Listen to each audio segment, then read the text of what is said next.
Welcome to another Animation Friday. I apologize, this one is going to be uploaded late along with all of the other videos that I wanted to upload yesterday. Unfortunately, yesterday I felt very tired and had a lot busier day than I expected. But now I am all energized and ready to do all of these videos and be caught up. So without further ado, let me address what I wanted to address for this Animation Friday. And that is silly symphonies that are based on folk tales or on sort of children's stories. Although there are ones that I have mentioned that are technically what you could consider folk tales, within another Silly Symphonies video where I discuss my favorites, these ones specifically focus on, again, a particular sort of story that is either, it could be folk related or religious related, but basically it just revolves around certain tales, and I thought it'd be interesting to address the ones that are particularly well known and also ones that I found to be rather interesting. Although I wouldn't consider these necessarily my favorite ones, I think they still hold up as far as adapting the narrative into a short animation. Animated short. So without further ado, let me discuss the ones that I wanted to discuss. First being the Three Little Pigs. This one is actually a really famous one. I believe a lot of people actually probably were introduced to this story, maybe even through the Disney version, because it has maintained its relevancy as well as popularity. I think largely in part due to the song, because there's a song that the Three Little Pigs sing called "Who's Afraid of the Big Bad Wolf?" And it follows the story fairly closely, although I'll say the ending is probably a little bit different than some other versions of this tale. But it kind of takes a sort of more goofy and lighthearted spin onto the story. It's not all that sinister, and again, that's usually a lot of the times how Disney shorts end up working out. Usually, most of the time, even though the story is rather dark in its origin, Disney tries to make it more lighthearted, uplifting, maybe even goofy, a little bit eccentric or out there. Is some of it a little bit, outdated as far as, what it kind of tries to showcase? Yeah, you could say that in certain respects. There's also a lot that kind of just pokes fun at sort of the concepts that are within the original story. For example, like the pigs getting eaten. There's actually a background, I believe it's sausages or something, and it says like father on it. So they do these kind of little funny things that are intended to be sort of, sinister when you look at it through the original story's perspective. But when you look at it through Disney's lens, they really do try to make the shift towards comedic as well as lighthearted tone. They just shift the tone to being lighthearted and upbeat, and sometimes even funny too, even if it is a little bit dark in its humor. So yeah, are there times where it's a little bit, maybe you could say, uncomfortable just for the fact that it is kind of outdated and that it kind of touches on things that you wouldn't really see in cartoons today. Yeah, I think you could make that legitimate argument, but overall I find this one to be fairly enjoyable. The song is very catchy. The animation is stellar for its time period, and it overall, the message, I think, ultimately of the story still carries through, even if it original work really was intending to have as far as an ending is concerned, and it is a little bit more darker. At least here, the message still kind of ultimately carries through on how, how having precautions and, you know, thinking in a rational way ultimately has its rewards, um, and I think for the most part it works, as far as tying into the morals that it's trying to kind of get across to kids.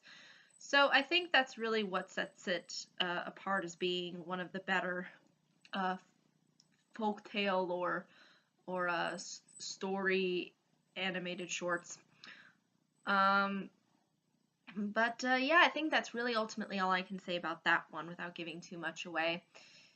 All you need to know is three little pigs are trying to get away from the big bad wolf because the big bad wolf wants to eat them. That's all you need to know as far as plot. Now the next one I wanted to briefly address is the Tortoise and the Hare. Now this is one that I think probably across the board everybody has heard of. I mean, they've heard of the hare who, you know, is in other words a rabbit. I don't know if there's really a distinct difference between a hare and a rabbit, but again, there could be some classification there that I'm saying incorrectly. But in other words, there's a fast rabbit and a slow tortoise, or slow turtle, so to speak. And the hare is kind of a jerk to the tortoise and thinks he's all that, and, you know, just takes a sweet time, but then the tortoise catches up and ends up winning the race because they end up competing in a race. Now, as far as how the Disney version takes this story is fairly lighthearted in its nature. It's not like the last one that I mentioned where it kind of has this dark undertone to it and, you know, involves eating things. Here it's just playful banter / competition. You know, and the tortoise is the underdog, so to speak, and, you know, he's like the, you know, the superhero, you know, Spider-Man or something. He's kind of just the slowpoke, but he ultimately ends up winning. And I think the messages, though, too, still ring true, even though there might be some differences as far as, you know, the detours in which the hare ends up sort of taking. Because you'll see throughout the story how, you know, he's so overly confident and his ego is just so high up there that he just kind of, you know, drifts away from the race and, you know, just takes his sweet time, and ultimately gets distracted and then therefore loses. Well, kind of a spoiler, but I mean, you can kind of already tell by the way the story is set up that the tortoise is intended to sort of win the day. But that's really the essence and the moral of the story. But at the same time,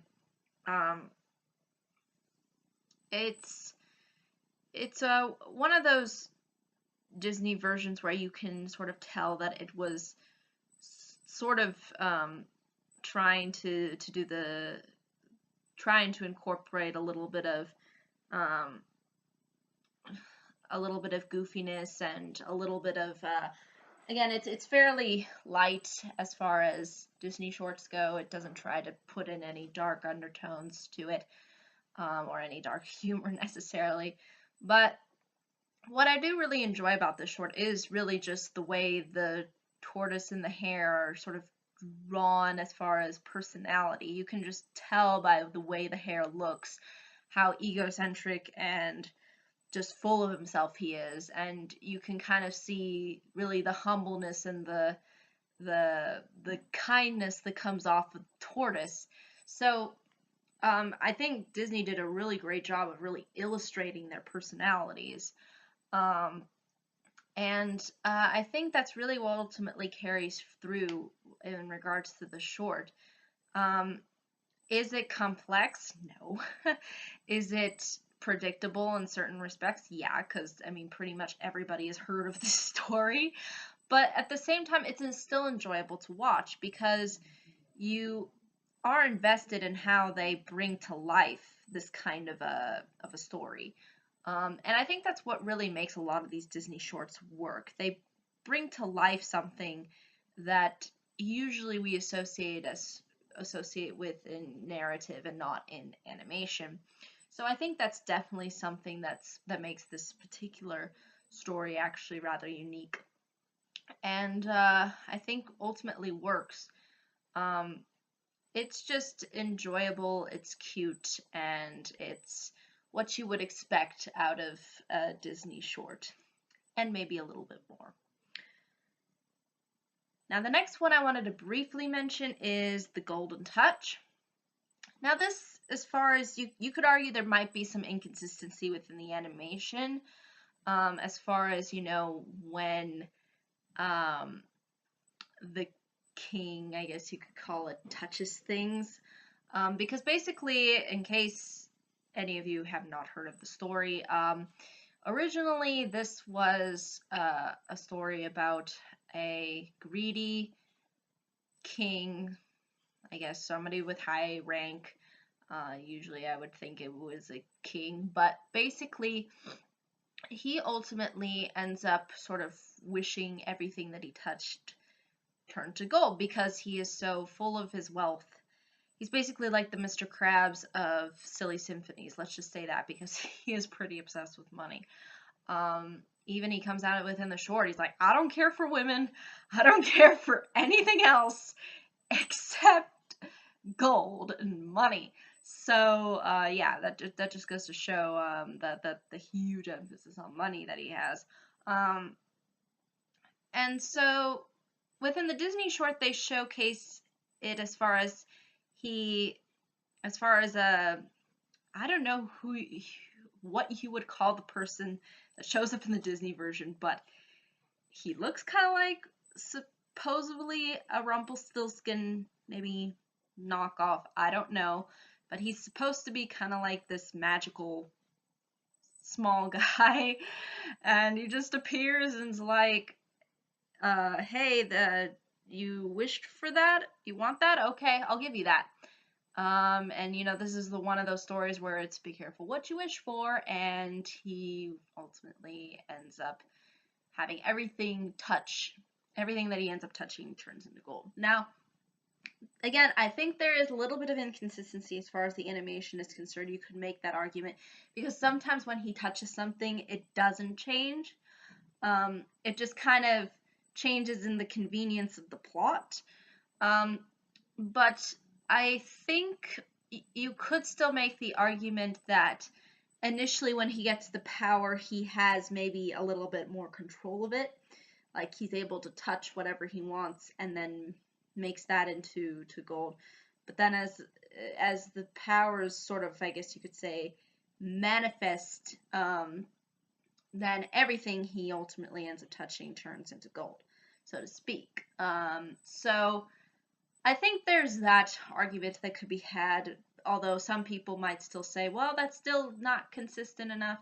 But I think that that's what they were going for as far as, because there had to be, I think, a sense of build-up as far as, him initially having fun turning everything into gold, and then going, oh no, everything's gold now. Everything I touch is is not gonna stay. It's in its original form. And basically, the interesting thing that I find about this short is how initially obsessive he is over his gold, and then how even more obsessed he becomes. And I think it's provides an interesting sort of analogy as far as greed is concerned. If you let greed overpower you, overpower your rationale, and use money as a means to find happiness, it's going to take away everything that you have in life. If you obsess over material, all you're going to get is material out of life and ends up destroying everything. So I think that's really the idea that this short had. I don't think it's necessarily anti-money or anti-good greed as much as it's against the the overconsumption and the constant need to obsess over wealth and obsess over money. that I think is something that the short was sort of really advising. And I think ultimately what really the whole story was emphasizing, and again, this really I think carries well through Disney's animation. And I do sort of like too how although you see him turn to madness, um, you see how he ultimately understands and ends up appreciating the things that aren't associated with um, his wealth per se or through gold. Um, and that's, I think, really something that really carries through within the short, because you see how happy he is once he initially has his power, and then you just see him go insane. And it's actually kind of funny. Disney has this thing that they do. It's just so strange, but they'll take the most bizarrest and just, it's almost on borderline creepy just how obsessive he gets. But at the end, it's kind of funny because, he ends up realizing just how, how stupid it was of him to really wish what he wished for. And you just kind of see the kind of wackiness that comes out of him. And I think that's really done well through the animation and just showcasing to everybody how it's just, if you just let the greed take hold of you, and all you're doing is obsessing over nickels and dimes, you're turning away from what's really important and valuable. So again, I think it executes itself well, and represents what the initial narrative was trying to say. And obviously Disney's version has a little bit of detours, but overall it carries through, and it has this more wacky nature to it, considering that it is designed to be surrounded by focusing on this person that's just very obsessive. So that's just something to note, and I think is very interesting and worthy of recommendation. Another one that I wanted to mention is The Goddess of Spring. Now, this is actually based upon the Greek tale of Persephone and Hades. Now, in Greek mythology. Now, Persephone is, I believe, supposed to represent, again, she's like the goddess of spring, hence the title.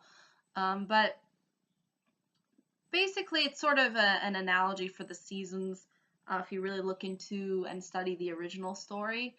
But basically, the plot that is driven in the Disney version is her capture, her being captured by Hades. And Hades within the Disney version is not necessarily represented in a way in which we would associate Hades, particularly within Greek mythology, with, because he looks like the devil. But it only makes sense that the devil would sort of be associated with Hades, since Hades is the god of the underworld, and there was a lot of adoption as far as Christianity to sort of these pagan ideas. So they kind of mishmashed together, and hence sometimes people see Hades as the devil, even though Hades is really just supposed to be the ruler of the underworld and of the dead, and he's not really he's not necessarily a bad guy, so to speak. He just does his job. And I mean, you could even argue that the devil does his job, but there's usually more negative connotations associated with the devil than we do probably with Hades, although you could say Hades capturing a young goddess is probably not a good thing to have on your resume as a ruler of the underworld. But still, there is this very powerful portrayal of giving Hades these very devil-like features and qualities. And it makes sense because he's the ruler of the underworld in the Greek mythology, and in the same way that the devil in the Christian faith is considered basically the rule of the underworld and where all the bad people go. But basically, what ends up happening within this source is not only the capture of Persephone, but also not only is it designed to showcase kind of the story in and of itself, in simple terms, but visually it shows you really the intimidation and the might and power of Hades, aka the devil. And you really do see how this impacts Persephone and Spring, really, the what she's supposed to really be in charge of, and the nature that is associated with her. And you see how, you know, her being held captive is tormenting to her.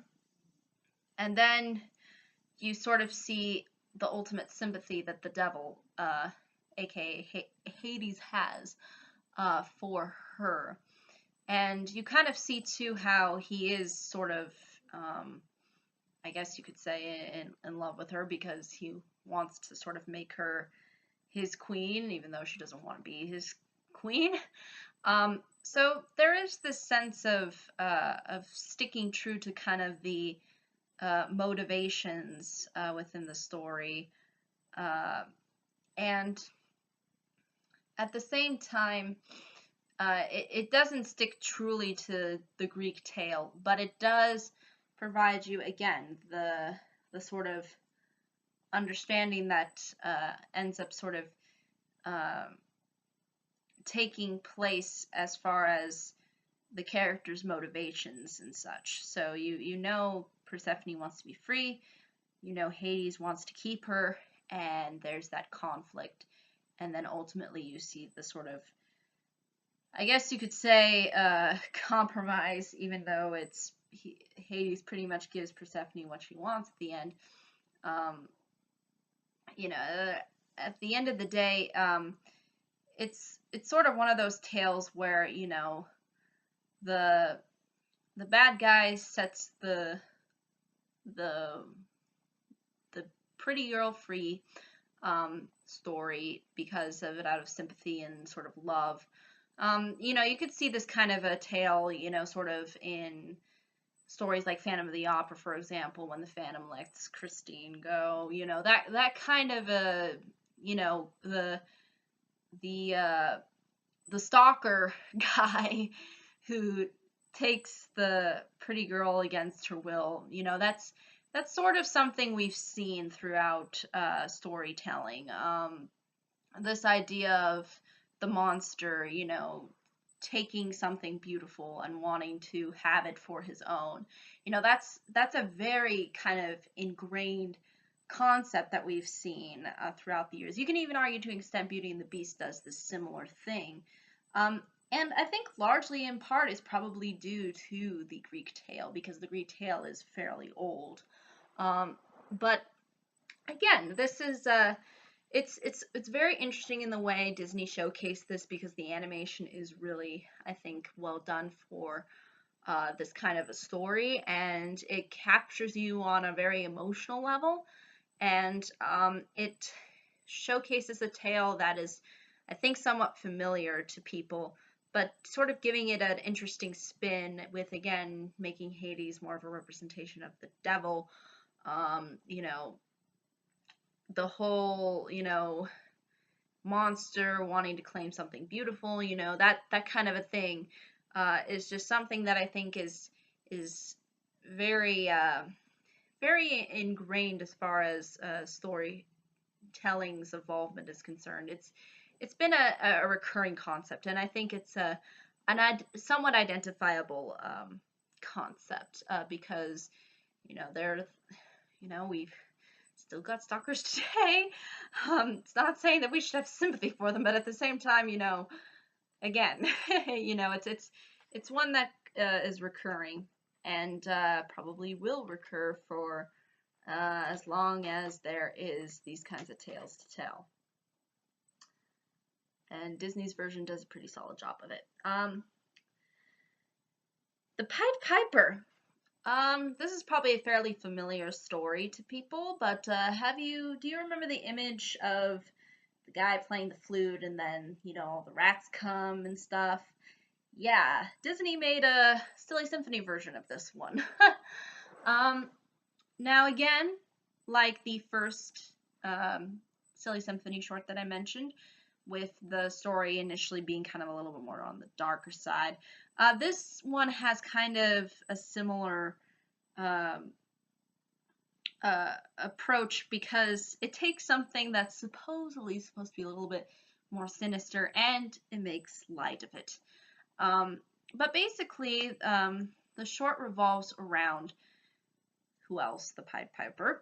But basically, like the original tale, he seduces rats away from the town. And within the Disney short, the mayor emphasizes a reward. And basically, the reward is like this bag of gold.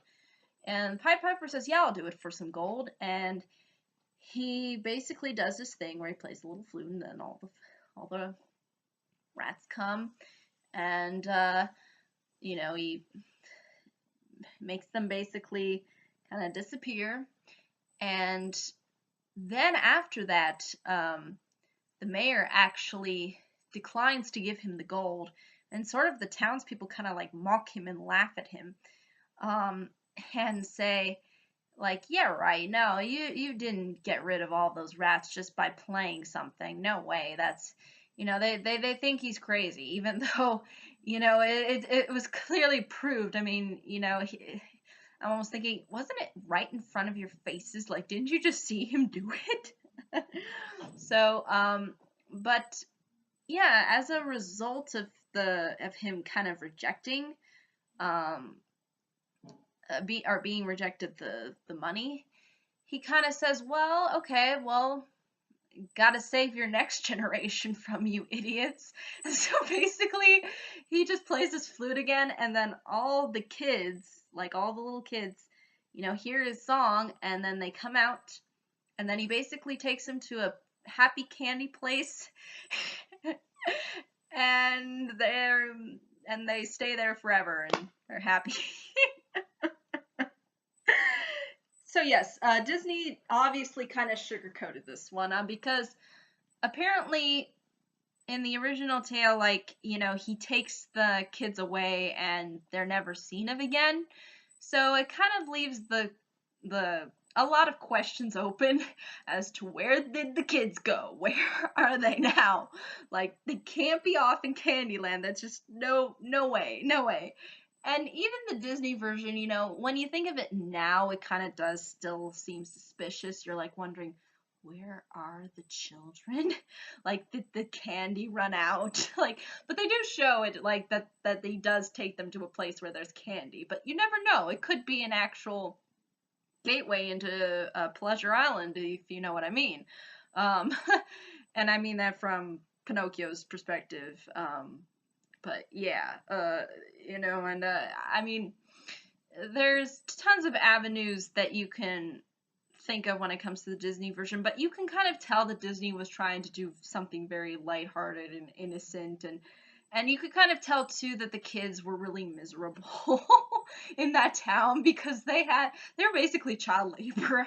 So if somebody tempted you to go to a candy land where you didn't have to be abused constantly with work, and and probably weren't appreciated by your parents, then yeah, you would probably go.